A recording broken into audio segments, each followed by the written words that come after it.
এখানে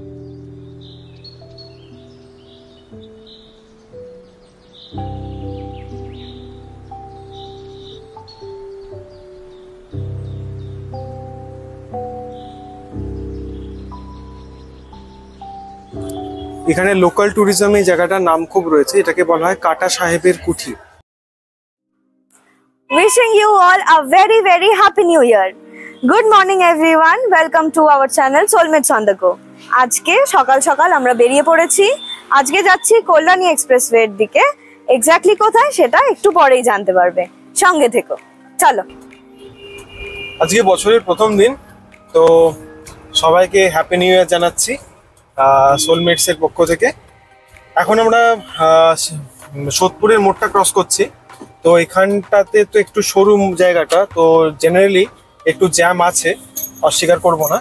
এবার এর ভেতরের বাজার এরিয়াটা ক্রস করে কল্যাণী এক্সপ্রেসওয়েতে উঠলে তবে আমরা একটু ফাঁকা রাস্তার মুখ দেখতে পাবো।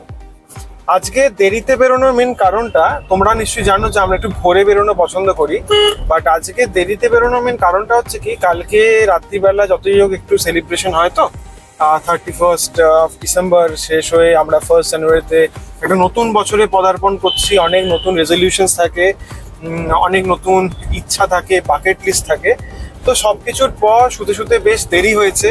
তো বেশ একটু দেরি করে শুয়ে আমরা ঠিক করলাম যে তাড়াতাড়ি করে লাভ নেই, শরীরে কষ্ট দিয়ে বছরের প্রথম দিন একটু হালকাভাবেই স্টার্ট করি। আসল কথাটা হলো একটা জায়গায় যাব, একটু ঘুরবো, সেই ঘোরাটা তোমাদের সাথে শেয়ার করব, যাতে তোমাদেরও মনে হয় যে তোমরাও আমাদের সাথে একইভাবে ওই জায়গাটাতে ঘুরছো। আজকে আমরা যে জায়গায় যাচ্ছি সেটা কিন্তু একটা ফরেস্ট, এইটুকু হিন্ট দিলাম। জায়গাটা কল্যাণী এক্সপ্রেস ওয়ে হয়েই যেতে হয়, যেরকম সৃষ্টি তোমাদেরকে বলেছে। বাট ওটা শুধু কল্যাণী না, ওটা ওই ধরো চাকদা থেকে আরেকটু ভেতর দিকে যেতে হয়। মানে বলতে পারো, চলো কি আরেকটুখানি বলবো, মানে কোথায় কাছাকাছি বলেই দে। ওই ধরো ইছামতির পাড়ে, ঠিক আছে? ইছামতির পাড়ে, বাংলাদেশ বর্ডার বলবো না, বাট তারা অনেকটা আগে। তো যাওয়া যাক, কি আছে। একটু প্রথম দিনটা হালকা করে সবুজের মাঝখান দিয়ে শুরু করি, ঠিক আছে? চলো আমাদের সাথে।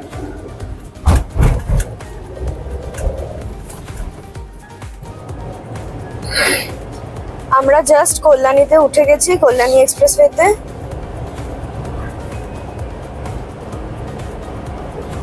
এতক্ষণ যেরকম ট্রাফিক পেরিয়ে এলাম, হ্যাঁ ওদিকটাতে ট্রাফিকটা খুব বেশি। দুপুরবেলা হয়ে গেছে না, বাজারটা বসেছে, সোদপুরের বাজার।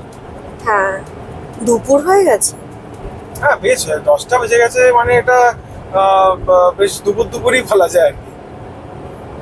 এই রাস্তাটা মানে it's perfect for long drive honestly, because মানে আমি অনেক রাস্তা দিয়ে আমরা ট্রাভেল করেছি, অনেক জায়গায় ঘুরতে গেছি, কিন্তু রোড কন্ডিশন হিসেবে দেখতে গেলে এই রাস্তাটা কিন্তু ওয়ান অফ দ্য বেস্ট। এই রিসেন্টলি কল্যাণী এক্সপ্রেসওয়েটা খুব সুন্দরভাবে বানিয়েছে, খুবই সুন্দর। রাস্তার কন্ডিশন খুবই ভালো। এখানে 60, 70 বা 80 স্পিডে ইজিলি ক্রুজ করা যায়। যদিও আমি কখনোই হাই স্পিডে ড্রাইভিংটা পার্সোনালি রেকমেন্ড করি না, সবসময়তেই বলি যে যে যার কন্ট্রোলে রেখে গাড়ি চালাবে। কারো যদি 40 স্পিড কমফোর্টেবল হয় 40-এ চালাও, কারো যদি 80 কমফোর্টেবল হয় 80-তে চালাও, বাট 80 আপ খুব একটা দরকার না বলে করার দরকার নেই। তাতে রাস্তাটাও এনজয় করা যায়, গাড়ির মধ্যে থাকা কো প্যাসেঞ্জারদেরও সেফটিটাকে এনশিওর করা যায়, আর একটু রিল্যাক্স ভাবে গাড়িটা চালানো যায়। এই আর কি।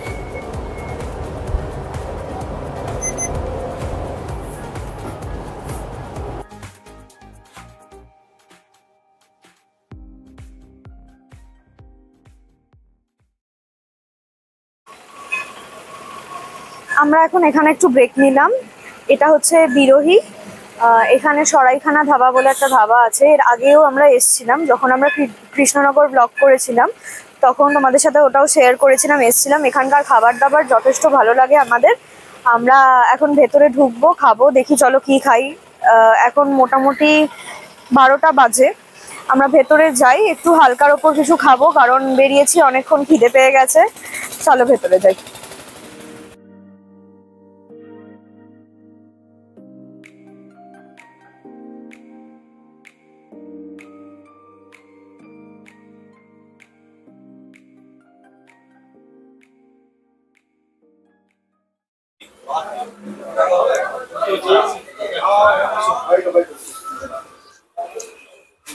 ভালো হতে কি নিয়েছিস? পনির পরোটা।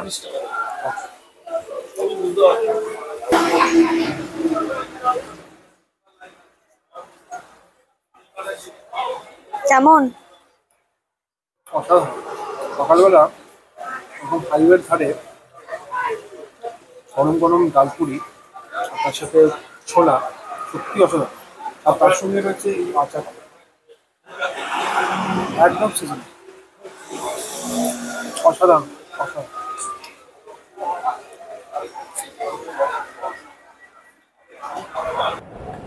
ব্রেকফাস্ট করে আমরা বেরিয়ে পড়েছি।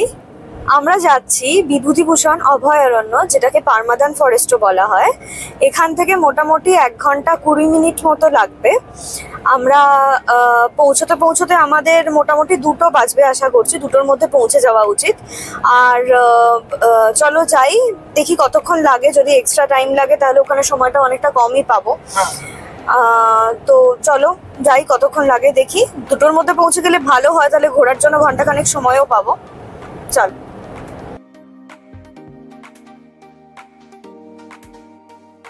আমরা একটু আগে চাকদা ক্রস করলাম।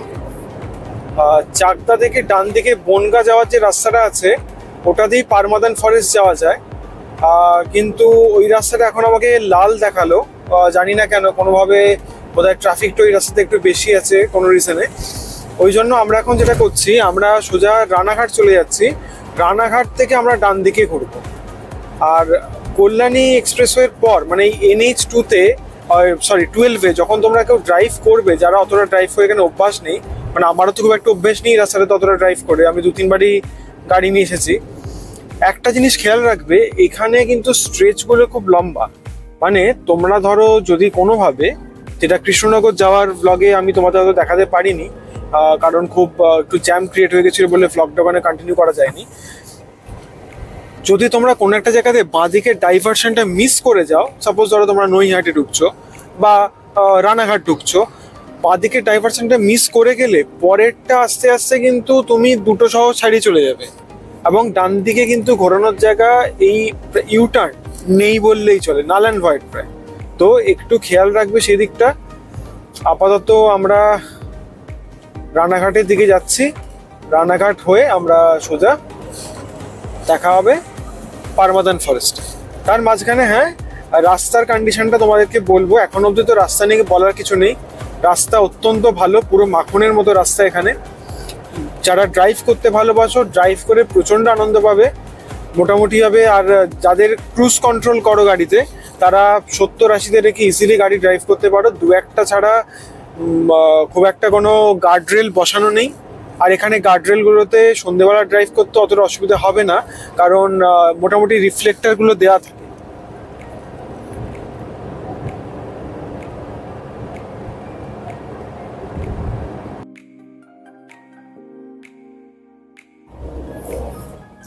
একটু আগেই আমরা আড়ংঘাটা ক্রস করে এখন পারমাদানের যে অভয়ারণ্য সেদিকে এগোচ্ছি। আর অল্প রাস্তাই বাকি, মোটামুটি দেখাচ্ছে, ম্যাপে দেখাচ্ছে প্রায় 10 মিনিটের রাস্তাটা আর বাকি। তো তোমরা দেখতে পাচ্ছ দুদিকে গাছ, খুব সুন্দর লাগছে। হ্যাঁ বল। বলছি ফরেস্ট আমার মনে হচ্ছে শুরু হয়ে গেছে, জানিস তো? হ্যাঁ, ফরেস্ট দেখে তো মনে হচ্ছে অলমোস্ট স্টার্টই হয়ে গেছে। আর এদিককার মানে একটু আগে আমি জানলার কাজটা নামিয়েছিলাম এসিটা বন্ধ করে, খুব সুন্দর, মানে এয়ার কোয়ালিটিটা এখানে সত্যি খুব ভালো, মানে এত গাছপালা তো। হ্যাঁ সেটা ঠিকই, তবে ঢোকার সময় রানাঘাট হয়ে যেহেতু আমরা ঢুকেছি, ওই দিকের রাস্তাঘাট কিন্তু একদম ভালো না।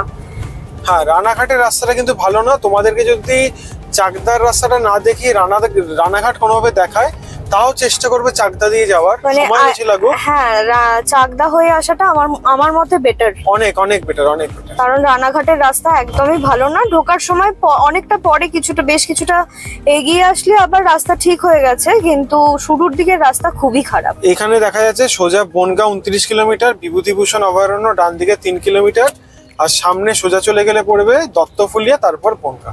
আমরা এখান থেকে ডান দিক নেব আস্তে আস্তে। আমরা পৌঁছে গেছি পারমাদান ফরেস্ট, আর আমি এখানে টিকিট কাউন্টারে আমাদের টিকিটটা কেটে নিচ্ছি।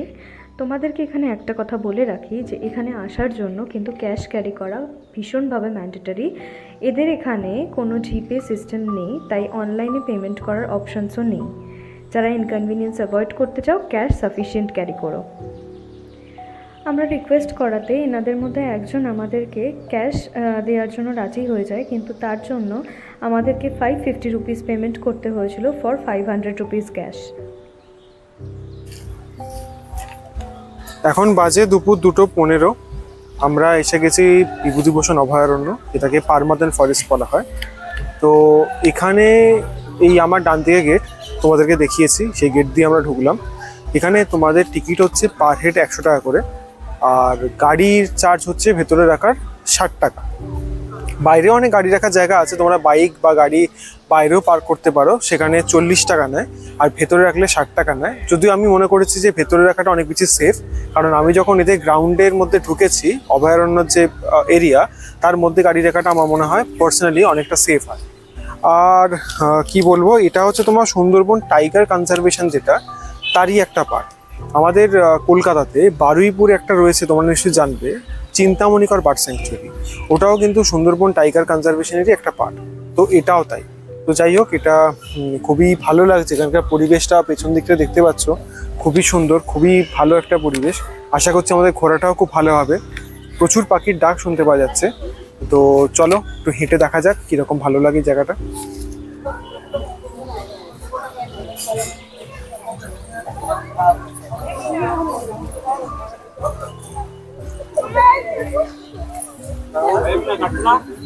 এই সামনে তোমরা দেখতে পাচ্ছ গেট।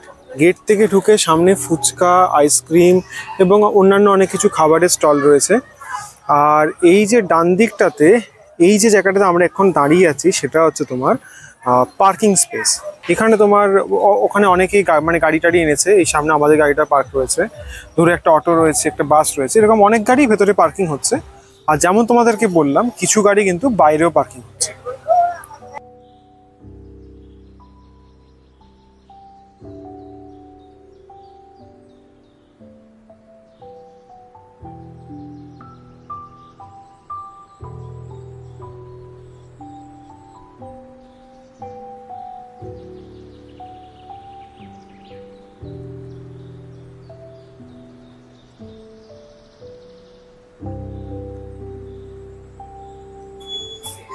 আমরা ভেতরে ঢুকে গেছি, যেমনটা তোমাদের সাথে শেয়ার করলাম। ভেতরে ওখানে পার্কিংয়ে গাড়িটা পার্ক করে আমরা কিছুটা ভেতরে ঢুকে এসেছি। এখানে আমি যেখানে দাঁড়িয়ে আছি, এটা হচ্ছে বিভূতিভূষণ বন্দ্যোপাধ্যায়ের আবক্ষ মূর্তি।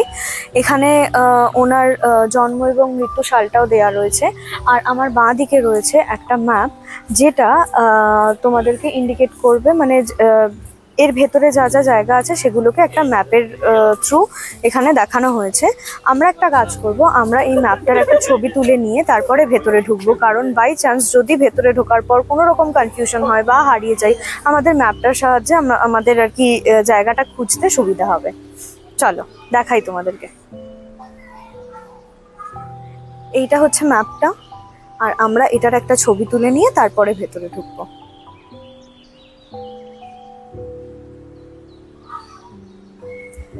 ফরেস্টের আরো ভেতরে ঢোকার আগে আমাদের প্রথমেই চোখে পড়লো একটা মিউজিয়াম আছে। বিভিন্ন পশু প্রাণীর কিভাবে এখানে সংরক্ষণ করা হয়েছে সেটার একটা মিউজিয়াম, পারমাদান ফরেস্টের ভেতরে। তো আমরা ভেতরে যাই, তোমাদেরকে ঘুরে দেখাই, তারপর আমরা ফরেস্টের ভেতরে ঢুকছি।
জঙ্গল মানে কি শুধু বাঘ আর সিংহ আর গন্ডার আর বড় বড় হাতি? না, জঙ্গল কিন্তু হরিণেরও হতে পারে। বিভূতিভূষণ অভয়ারণ্য কিন্তু বিখ্যাত তার এই চিতল হরিণ বা স্পটেড ডিয়ারের জন্য। পৃথিবীতে যত প্রজাতির হরিণ আছে তার মধ্যে অন্যতম সুন্দর হচ্ছে এই স্পটেড ডিয়ার বা চিতল হরিণ, যার সায়েন্টিফিক নাম হচ্ছে অ্যাক্সিস অ্যাক্সেস। তো আমরা চেষ্টা করব হরিণ দেখার। ভেতরে তো হরিণের জন্য একটা আলাদা জায়গা রয়েছে, তো দেখি কীরকম হরিণ দেখতে পাওয়া যায়। এখানে আসলে তোমরা প্রচুর পাখির আওয়াজ কিন্তু শুনতে পাবে, দেখতে পাবে হরিণ। বড় কোনো জন্তু জানোয়ার এখানে নেই, কিন্তু প্রচুর পাখি আছে। আর একটা জিনিস যেটা এই অভয়ারণ্যে বা স্যাংচুয়ারির একটা অন্যতম গুরুত্বপূর্ণ বিষয়, সেটা হচ্ছে এই সবুজের সমারোহ। এত সবুজ এই চারপাশে, মানে বিভিন্ন ধরনের গাছ, তার মধ্যে অনেক ভেষজ উদ্ভিদ যেগুলো দিয়ে তোমার মানে ওষুধ তৈরি হয় আর কি, সেগুলো প্রচুর আছে। তো আমরা সেগুলো দেখার চেষ্টা করব, সেগুলো সম্বন্ধে আরো জানবো। তো চলো আমরা একটুখানি এগিয়ে গিয়ে দেখি।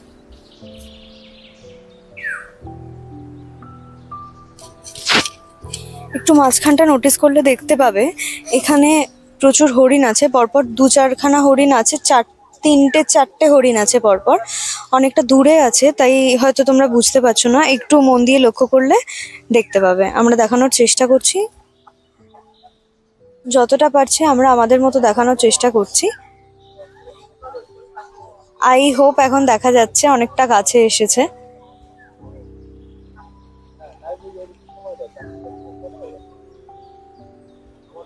খুব সুন্দর লাগছে।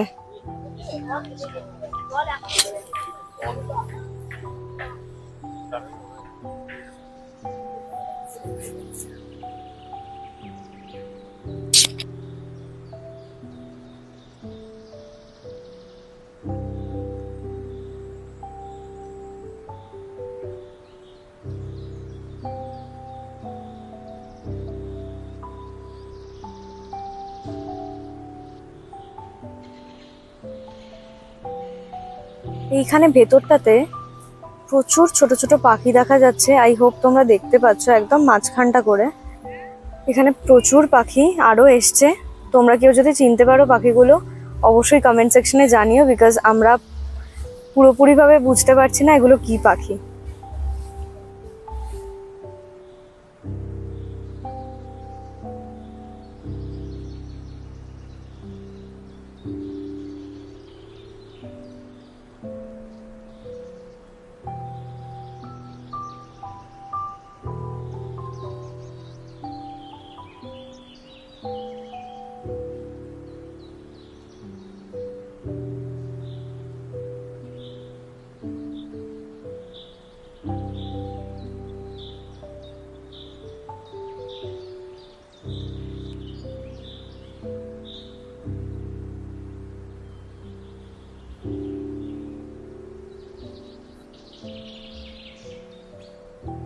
এখানে তুই একটা জিনিস ভেবে দেখ, এখানে শুধু পশু বলে নয়, মানে এটা শুধু ডিয়ার রিজার্ভ নয়, এখানে বায়োডাইভার্সিটি মারাত্মক। তুই শুধু গাছপালা দেখ, তোর দেখলে মাথা খারাপ হয়ে যাবে। শুধু সবুজে সবুজ। আর নট অনলি দ্যাট, মানে এক রকমের না, বিভিন্ন রকমের বিভিন্ন টাইপের তুই শুধু গাছ পাবি এখানে। একটা জায়গায় এতটাই অন্ধকার, মানে গাছে এতটাই ঘেরা, পুরো অন্ধকার হয়ে আছে। দেখ ভেতরে মানে সূর্যের আলো ঢোকেই না বলতে গেলে। পুরো ঠান্ডা হয়ে মানে জায়গাটা দেখ, পুরো কোনো সূর্যের আলো নেই, পুরো অন্ধকার টাইপের হয়ে আছে। এই ঘন জঙ্গলে যদি একা একা রাত্রিবেলা হারিয়ে যাও, তাহলে বলো তো কি করবে? আমি তো একা পারবোই না। প্রথমত বাঘ জন্তুর ভয়, দ্বিতীয়ত যদি ওখানে বাঘ নেই তাও পশুর ভয়, আর দ্বিতীয়ত ভূতের ভয়। আমার তো অবস্থা খারাপ হয়ে যাবেই।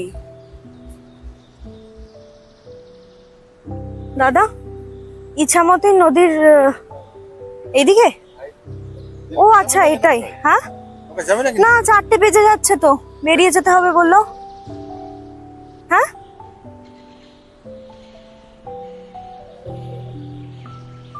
ওখানে বললো যে 4টে বন্ধ।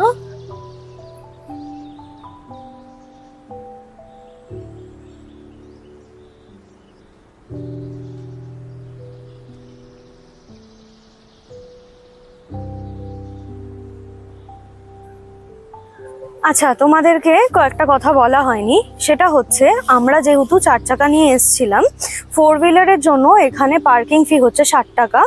বাইক নিয়ে আসবে যারা, তাদের পার্কিং ফি 40 টাকা। আর যারা বাসে আসবে তাদের মোস্ট প্রবাবলি পার্কিং ফি হচ্ছে 400 টাকা। এখান থেকে বোট রাইডের ফেয়ার হচ্ছে নেগোশিয়েবল, এন্টায়ারলি নেগোশিয়েবল, 250-300 অনেক বলে। আমরা 200-তে বোট রাইড করেছি। এবার নেগোসিয়েশনটা তোমাদের ওপর ডিপেন্ড করছে, তোমরা যতটা নেগোশিয়েট করতে পারবে সেই অনুযায়ী ভাড়াটা ডিপেন্ড করবে।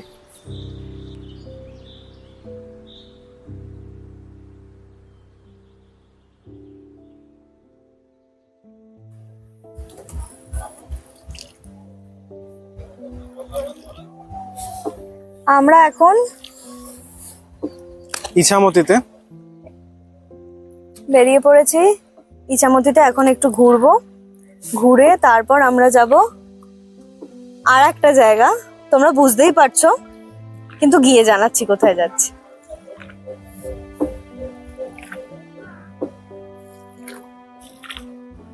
ইছামতিতে নৌকো চড়ে কেমন লাগছে? দারুণ, এটা একটা আলাদা এক্সপিরিয়েন্স। জলের রংটা দেখ, পুরো সবুজ। হ্যাঁ, এই দিকটা আরো সুন্দর লাগছে।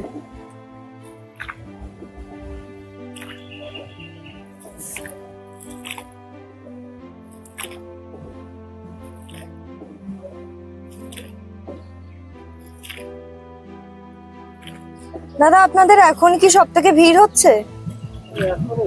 এখনই ভিড় না? গরমকালে খুব একটা লোক হয় না।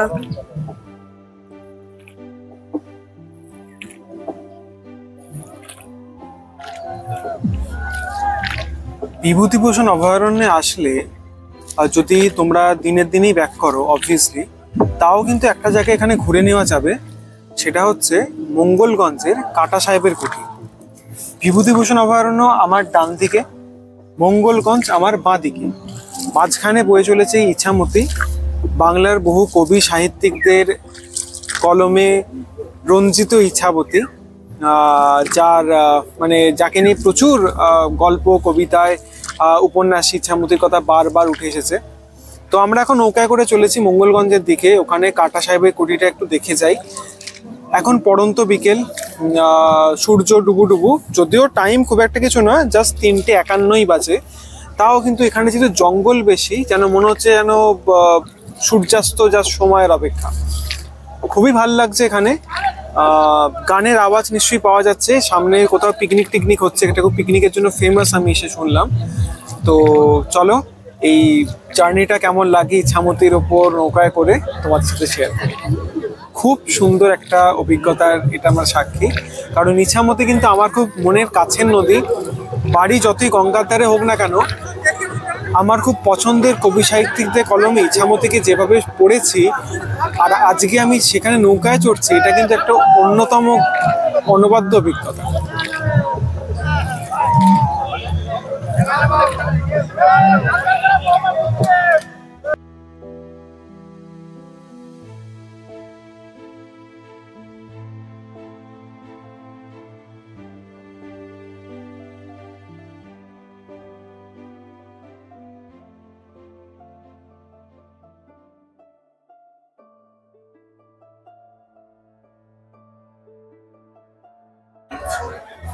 আমরা এখন যেখানে দাঁড়িয়ে আছি সেটা কিন্তু একটা বলতে পারো ঐতিহাসিক জায়গা। এখানে লোকাল ট্যুরিজমে এই জায়গাটার নাম খুব রয়েছে, এটাকে বলা হয় কাটা সাহেবের কুঠি। এই কাটা সাহেবের কুঠি প্রমাণ করে যে বাংলায় যে নীলকর সাহেবরা ছিল ইংরেজ আমলে, তারা আমাদের চাষিদের উপর কি পরিমাণে নির্মম অত্যাচার করতেন তার সাক্ষী হচ্ছে এই কুঠি। শোনা যায় এখানে নাকি একজন প্রচণ্ড অত্যাচারী নীলকর সাহেব থাকতেন, এবং কোনো এক রাত্রে মানে বিক্ষুব্ধ যারা চাষি গ্রামবাসীরা অনেকে মিলে নীলকর সাহেবকে গলা কেটে হত্যা করে, এবং তারপর থেকে শোনা যায় নাকি রাত্রের দিকে কাটা সাহেবের কুঠিতে নাকি সেই নীলকর সাহেবকে দেখতে পাওয়া যায়। তো এখানকার কিছু লোকাল ট্যুরিজমও রয়েছে, আমি এখানে এসে শুনলাম, যেগুলো হচ্ছে রাত্রিবেলা কাটা সাহেবের কুঠি হ্যারিকেনের আলোতে ঘুরতে নিয়ে বেরোয়। সে নিঃসন্দেহে খুব একটা রোমাঞ্চকর অনুভূতি, খুব একটা অ্যাডভেঞ্চারাস ব্যাপার।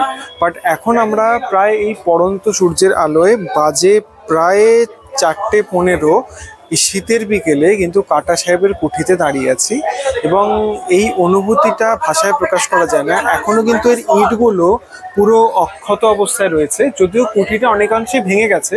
তোমাদেরকে তার ভিডিও আমরা শেয়ার করেছি, সেগুলো আমরা তোমাদেরকে দেখাচ্ছি। এর পেছনে রয়েছে ঘন জঙ্গল আর পাশেই রয়েছে ইছামতি। অ্যান্ড মাইন্ড নট, এখানে প্রচুর সাউন্ড আসছে কারণ এখানে কিন্তু বিশাল বড় মানে মেলার মতো করে পিকনিক হচ্ছে। বাইরে প্রচুর খাবারের স্টল, মানে যে ধরনের যে কাটা সাহেবের কুটির সামনে যে ফাঁকা মাঠটা থাকে, সেই মাঠটা আজকে ফাঁকা তো দূরের কথা, পা রাখার জায়গা নেই। সেই ভিডিওটাও আমি তোমাদেরকে দেখাবো। তো যাই হোক, এখানে এসে একটা অত্যন্ত পুরনো অথচ মানে একটা দগদগে ইতিহাসের সাক্ষী হলাম। কারণ যে নীলকর সাহেবদের কথা আমরা ইতিহাসে পড়েছি বা নীলদর্পণ নাটকে যে নীলকর সাহেবদের কথা আমরা শুনেছি, তাদের অত্যাচারের কাহিনী অনেকটা এভাবে বললে বলা যায় এই কুঠির প্রতিটা দেওয়ালের প্রতিটা ইঁটে কিন্তু লেখা আছে। আর লেখা আছে যে ভারতীয়রাও কিন্তু ঘুরে দাঁড়াতে পারে এবং ঘুরে দাঁড়িয়ে নিজেদের প্রতি অত্যাচারের প্রতিশোধ নিতে পারে। এসো আরেকটু বলছি।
এটা হচ্ছে এই কুঠির ওপরে ওঠার রাস্তা। সিঁড়িটা প্রায় একদমই ভাঙাচোরা ভগ্নপ্রায় অবস্থায় রয়েছে, তোমরা দেখতে পাচ্ছ। ঠিক সিঁড়িও বলা যায় না, একজন নামছেন ওখান থেকে। তোমরা যারা এখানে ভিজিট করেছো বা এর পরেও ভিজিট করতে চাও, প্লিজ একটু সাবধানে ওপরে উঠবে। আমরা কিন্তু এখানে উপরে উঠছি না, কারণ ওপরের অংশটা খুবই ভাঙাচোরা এবং আমাদের নৌকার মাঝি বন্ধু আমাদেরকে কিন্তু ওপরে উঠতে একদমই মানা করেছে।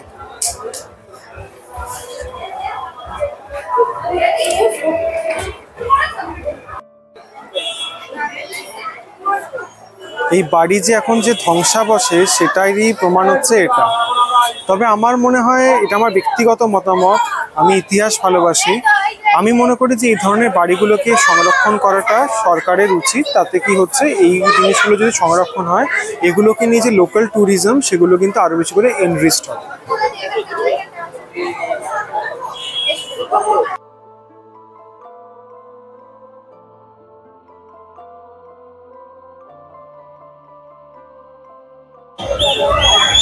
আমরা এখন মঙ্গলগঞ্জ ঘাট থেকে বেরোচ্ছি, বেরিয়ে আবার আমরা ওই পারমাদান ফরেস্টের দিকে ঢুকবো। মানে বিভৎস চিৎকার চেঁচামেচি হচ্ছে, আমি জানি না তোমরা কিছু শুনতে পাবে কিনা। তোমাদেরকে ঢোকার সময় দেখাতে পারিনি ঘাটটা, দেখতে পাচ্ছ প্রচন্ড ভিড় আছে। আমি ভেতরেও তোমাদেরকে দেখানোর চেষ্টা করেছি, যেমন নীলিশ বলেছে আমার ওখানে, মানে আমি তোমাদেরকে বলেছি কিন্তু গলার আওয়াজ এক ফোঁটা শোনা যায়নি, তাই এখানে বেরিয়ে তোমাদেরকে বলছি। আমরা বেরিয়ে এসেছি ওখান থেকে, আর ভেতরে পিকনিক হচ্ছে, পুলিশ দিয়েছে কিন্তু প্রচন্ড ক্রাউডেড আর ডিজে ফিজে বাজছে।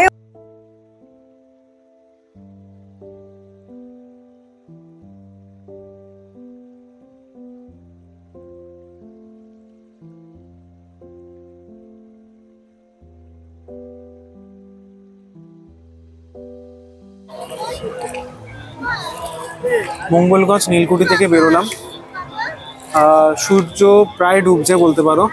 এখন আমরা আবার ফেরত যাচ্ছি বিভূতিভূষণ অভয়ারণ্যের ঘাটে। সেখানে গিয়ে নৌকা থেকে নেমে আমরা আস্তে আস্তে এবার আবার ফেরত যাব মেন গেটের দিকে। খুবই একটা ভালো অনুভূতি, খুবই ভালো লাগছে। এই ঠান্ডা ঠান্ডা সময়, জানুয়ারি মাসে এরকম ঠান্ডা জল, ঠিক আছে, তো তার মধ্যে দিয়ে নৌকায় যেতে একটা খুব অসম্ভব সুন্দর একটা অনুভূতি পাচ্ছি। তোমাদেরকে এখান থেকে সানসেটটাও দেখিয়ে দিচ্ছি, অসাধারণ লাগছে। দেখো, এটা একটা অদ্ভুত অনুভূতি। খুবই সুন্দর লাগছে। হ্যাঁ,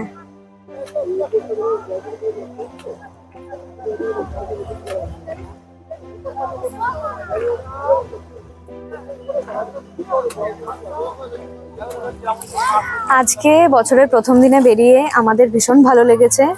আশা করছি তোমাদেরও আমাদের ব্লগটা ভীষণ ভালো লাগবে। কেমন লাগছে সেটা অবশ্যই জানাবে কমেন্ট সেকশনে। আর যদি ভালো লেগে থাকে তাহলে লাইক, শেয়ার, সাবস্ক্রাইব করতে একদম ভুলবে না। এখানে ঢোকার টাইমিং হচ্ছে সকাল 9টা থেকে বিকেল 4টে অবধি। বিকেল 4টের পর আস্তে আস্তে বেরোতে বলে দেন, আর বন্ধ হয়ে যায় বাই 5। ওরা একদম বন্ধ করে দেয়। এবার ধরুন আমাদের মতো যারা মানে অলরেডি বোট রাইড করছে বা ওইদিকে গেছে, তাদের ফেরা অবধি টাইমটা দেয় অ্যান্ড দেন ক্লোজ করে দেয়। আজকের মতো ব্লগটা এখানেই শেষ করছি। অবশ্যই অবশ্যই অবশ্যই সবাই ভালো থাকবে, সুস্থ থেকো। টাটা।